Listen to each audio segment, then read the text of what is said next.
New question, the member from Dufferin-Caledon. Thank you, Speaker. My question was going to be for the Minister of Environment, but I'll go to transportation because it is transportation related. Residents in the north part of Dufferin County have been receiving letters that they are, for the first time, going to be required to complete a drive clean test before renewing their driver's license. My constituents have not moved, and yet they are now being asked by MTO to pay for a drive clean test because Canada Post has changed the postal codes.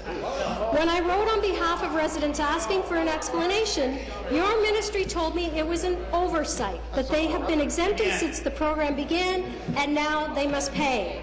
Minister, it appears that this decision to include them now, more than 10 years later, is simply another cash grab by your government. Are your recent postal code changes just another excuse for you to squeeze more money from hard-working Ontario drivers?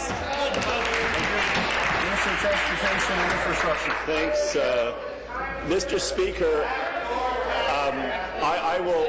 Well, the first thing, Mr. Speaker, I'd like to say to the member, I want to thank her for her question, and I promise I will follow up and look into the particulars of the case and appreciate that there's some frustration there with a constituent of yours, and that's the job of MPPs here, and I commend her for raising the issue.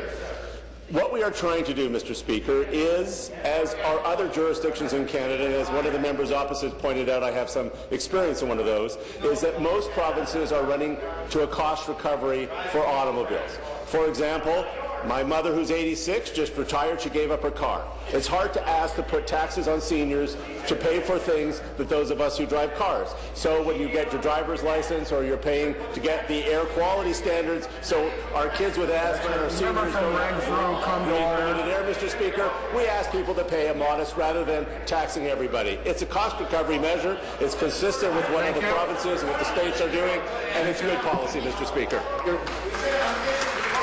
Order. In case the member from Renfrew didn't hear it, I did ask him to come to order. That's because... Supplementary, please. Mister, this is not about cost recovery. This is about a cash grab. These people did not pay.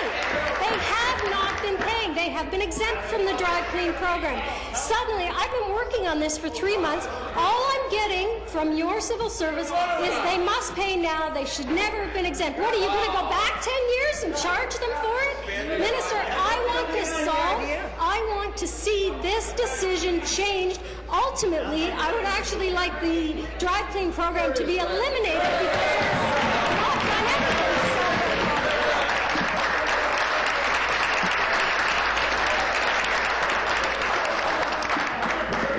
Question? Minister? Mr. Speaker, again, I want to thank the member opposite. She's doing her job as an MPP. I thank her for raising this issue. It's obviously a big province, and with 13 million people, one of our jobs in the House, Mr. Speaker, is to speak up for people who sometimes get overlooked, and I appreciate her doing that. Again, it's cost recovery. One of the things this government is also doing, because by law it has to be cost recovery, and we cannot overcharge for more than the cost of the service, and that's good and transparent.